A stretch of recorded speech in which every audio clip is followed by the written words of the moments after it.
Em 31 de outubro de 1825, nasce em Meck, uma aconchegante cidadezinha de Lucerna, Suíça, Ana Maria Catarina. Era a quarta filha de Carlos Scherer e de Ana Maria, um casal pobre, porém bom e cristão. O lar da família Scherer era uma simples casa de fazenda, onde Catarina poderia crescer forte e saudável. Infelizmente, quando tinha por volta dos 6 anos de idade, seu pai morre repentinamente de pneumonia. E como a senhora Ana Maria não possuía recursos econômicos suficientes para cuidar de todos os filhos, ficou decidido que a casa e o terreno onde moravam seriam vendidos e as crianças mais velhas iriam para a casa de vizinhos próximos. Somente os mais novos ficariam com a mãe. Assim, no mesmo dia do sepultamento de seu pai, Catarina mudou-se para a casa do padrinho. Na família dos irmãos Sigrist, as condições do ambiente eram favoráveis. A religião fazia parte do cotidiano. Mais tarde, aos 14 anos, tendo terminado os estudos, ela trabalhava na casa e nos campos da fazenda. Sua mãe a observava à distância e ficava evidentemente satisfeita, porque, conforme comentava, a Catarina mantém o controle. Não era uma criança quieta, tímida, mas dona de uma alegria e vivacidade que iam aos limites do permitido. Seus parentes possuíam inclinação musical e frequentemente se divertiam cantando e dançando juntos. Tudo numa atmosfera muito saudável. Como jovem, era de um temperamento alegre, capaz de suportar todas as coisas com serenidade. Possuía autocontrole. Gostava de roupas bonitas e de dançar. Era sadia, feliz e ambiciosa. Aos 16 anos, foi enviada pelo pároco e pela mãe a Lucerna para trabalhar no hospital administrado pelas Irmãs de Caridade. Foi sem protesto, mas também sem entusiasmo. Deveria aprender os serviços na cozinha do hospital, onde não mostrou grande progresso. Porém, já neste tempo, possuía um jeito especial para a enfermeira. No começo, foi difícil para ela ter as religiosas quase o tempo todo ao seu redor e ver diariamente os pobres e doentes. Apesar da saudade do seu lugar de origem, com o passar do tempo, Catarina passou a ter grande zelo no cuidado com os doentes. Começou a rezar mais, a receber os sacramentos com maior frequência e às vezes se juntava às irmãs nos exercícios religiosos. Começou a ser mais capaz de perceber as coisas, compreender as necessidades alheias e a ser mais apreciadora dos valores que estão no íntimo, abaixo da superfície. Escolheu então um confessor, alguém com o qual pudesse falar sobre seus conflitos e aspirações. Entrou para a Associação das Filhas de Maria e com ela fez peregrinações ao Santuário de Nossa Senhora em Eisleben, a fim de rezar pedindo clareza sobre sua vocação. Como leiga, aos 17 anos, entrou para a Ordem Terceira de São Francisco. Aos poucos, A exuberância e a frivolidade da adolescência transformaram-se na força, ação, convicção e idealismo confiante próprio da juventude. O que vou ser? Era a dúvida que pairava em seu coração. Não queria se casar, e mesmo que algumas pessoas lhe dissessem que deveria entrar no convento, também pensava não ter inclinação para essa vocação. Firmou o propósito de que com o tempo decidiria por si mesmo. A ideia de ir para o convento muitas vezes lhe vinha ao coração, mesmo que tentasse se livrar dela. Ao saber que sua mãe casara-se novamente, tomou a firme opção pela vida religiosa consagrada. Mas onde? Em que congregação? Primeiramente, pensou nas Irmãs da Divina Providência, com casa-mãe na França, onde poderia trabalhar como professora das crianças no orfanato e dedicar-se às obras de misericórdia. Porém, os planos de Deus para a jovem Catarina eram outros. As condições sociais e econômicas na Suíça eram miseráveis. O país, após ter sido anos campo de várias guerras, estava sob regime de pensadores livres, que eram contrários à Igreja Católica. Confiscavam os bens dos conventos e eram anticlericais. Acreditavam que a Igreja era um empecilho para o progresso. Iniciava-se também a era industrial.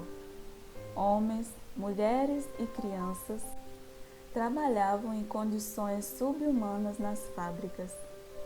Havia ainda um grande número de desempregados e o ensino era de difícil acesso.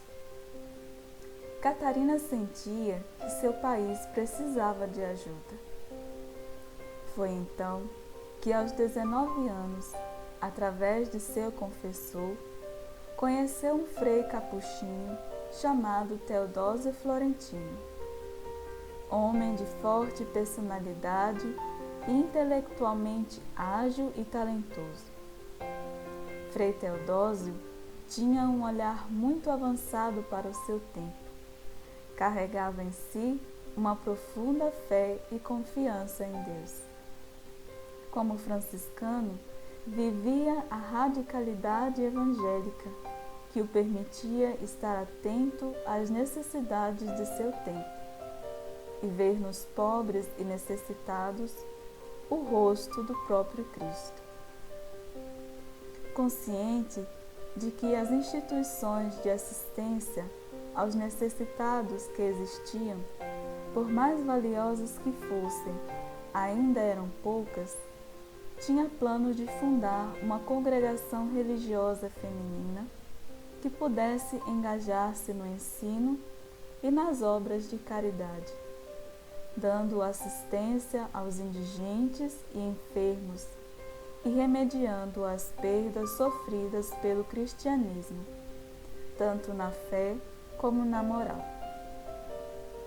Em 5 de outubro de 1844, acontece o primeiro encontro entre Frei Teodósio e a jovem Catarina, que, interessada pelos planos para a nova congregação, decidiu se juntar-se em 1º de março de 1845 à pequena comunidade religiosa que já contava com 3 noviças: Irmã Cornélia, Irmã Bernarda e Irmã Feliciana. Ao ser admitida como noviça, a jovem Catarina recebe o nome de Irmã Maria Teresa e em 27 de outubro de 1845, após o tempo do noviciado, professa os votos religiosos, junto com as 4 primeiras irmãs no convento cisterciense de Würzburg. As irmãs eram felizes, pobres e espontaneamente simples. Após um ano de estágio para professora, ensinou em 2 lugares, passando por duras provações. Frei Teodósio dizia que ela era uma pedagoga nata. Irmã Maria Teresa esperava que pudesse continuar como professora, pois tinha muito gosto em ensinar. Porém, mais uma vez Deus a pede de escutar a necessidade atual. Por isso, com grande coragem, despreendimento e em obediência a Frei Teodósio e com a permissão de Madre Bernarda, superiora da congregação, ela parte para a cidade de Néfels, onde, por um ano, se dedicou no cuidado aos doentes, idosos, pessoas com deficiências físicas e mentais num asilo. Era muito difícil, tudo estava em grande desordem. Ficou por 6 meses sozinha. Precisava limpar, cozinhar, cuidar dos enfermos, fazer reparo na casa e não podia usar o hábito religioso. Porém, com dedicação e firmeza, aos poucos ela soube organizar bem o espaço. No ano seguinte, foi chamada a lecionar novamente. Frei Teodósio desejou desde o início da fundação do Instituto que as irmãs se dedicassem não só ao ensino, mas também à assistência aos pobres e doentes. Sendo assim, abriu um pequeno hospital na cidade de Coira, chamado Planaterra, o primeiro hospital da Santa Cruz. Não havia outra irmã que pudesse corresponder melhor a essa missão que Irmã Maria Teresa. Depois de ouvir atentamente aos planos do Frei para o futuro, com um aperto de mão promete-lhe ajuda e fidelidade. Ficou responsável pelo hospital e pela formação das noviças. Desde então, a pedido do Frei, todos a chamavam de Madre Maria Teresa. Mais tarde, fundou junto ao hospital um asilo para idosos, um orfanato-escola, uma escola de aprendizagem industrial e um internato feminino. As irmãs viviam num espírito de oração, pobreza, doação e alegria, mesmo quando lhe faltavam o necessário, pois os doentes eram a prioridade. Madre Maria Teresa tinha um olhar atencioso para com todas, zelava por cada irmã como uma mãe de suas filhas. Infelizmente, Madre Bernarda não apoiava os ideais de Frei Teodósio para o Instituto. Sendo assim, em 1856, as irmãs tiveram que optar por continuar como irmãs professoras em Metzingen com Madre Bernarda ou se unir ao fundador Frei Teodósio e dedicar-se também aos serviços de assistência social tão necessários. Madre Maria Teresa permanece fiel ao Frei junto com as irmãs de Coira. Após dolorosa separação, se lançou com toda a energia à construção da casa-mãe do Instituto em Ingenbold.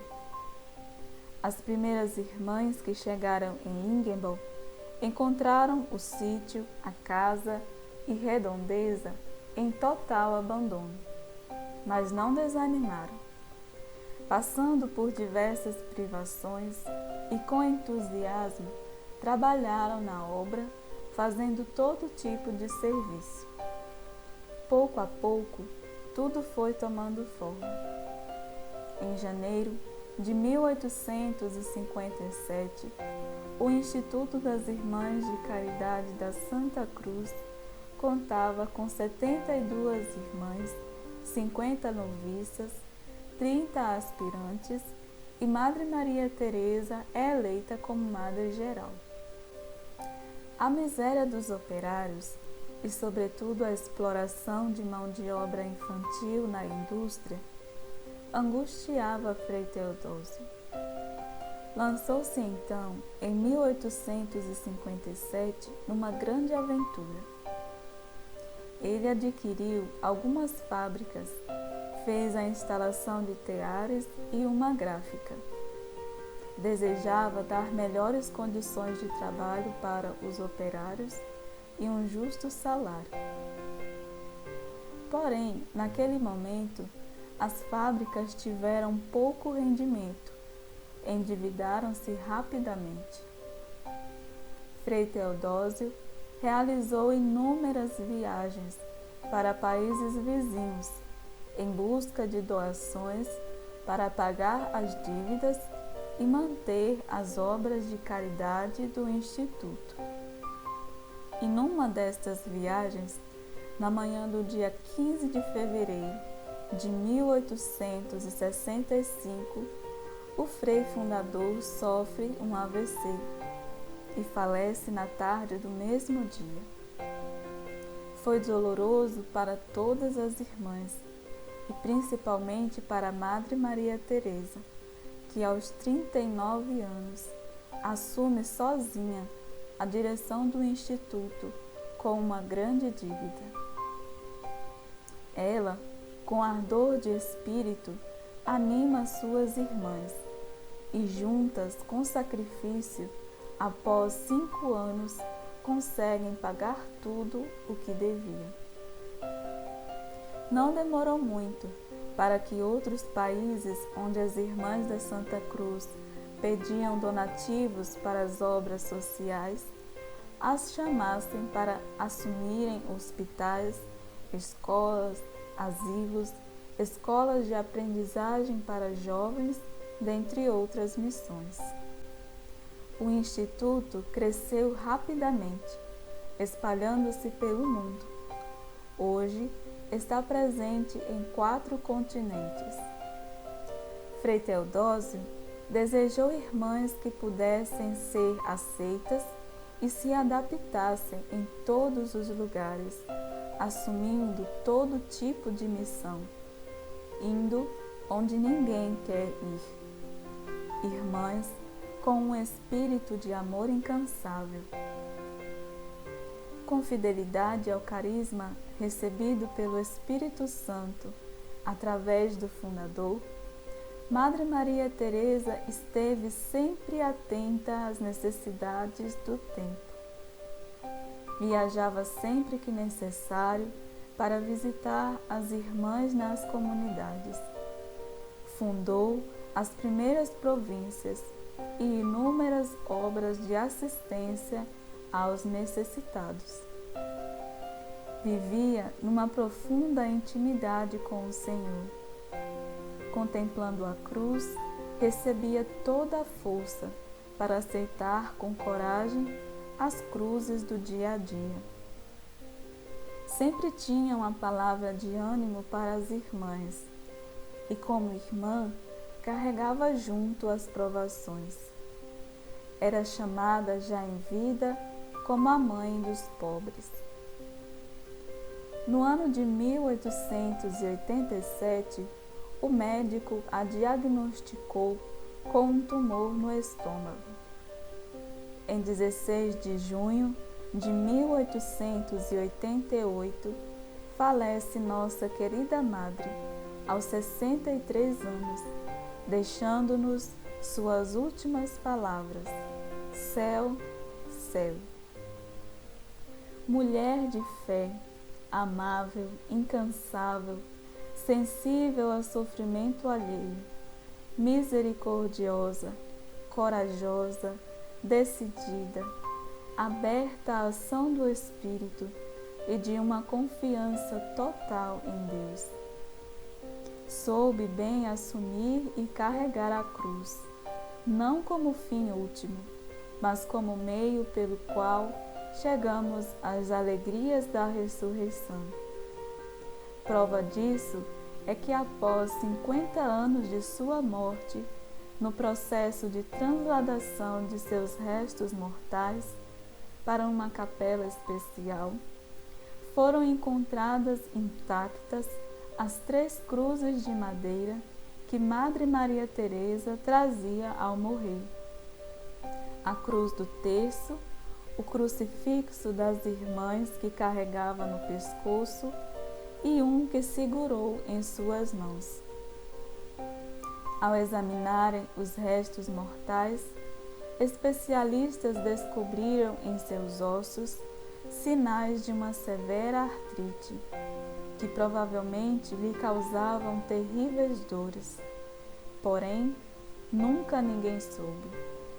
Madre Maria Teresa suportou no silêncio toda a dor. Uma verdadeira irmã de caridade da Santa Cruz.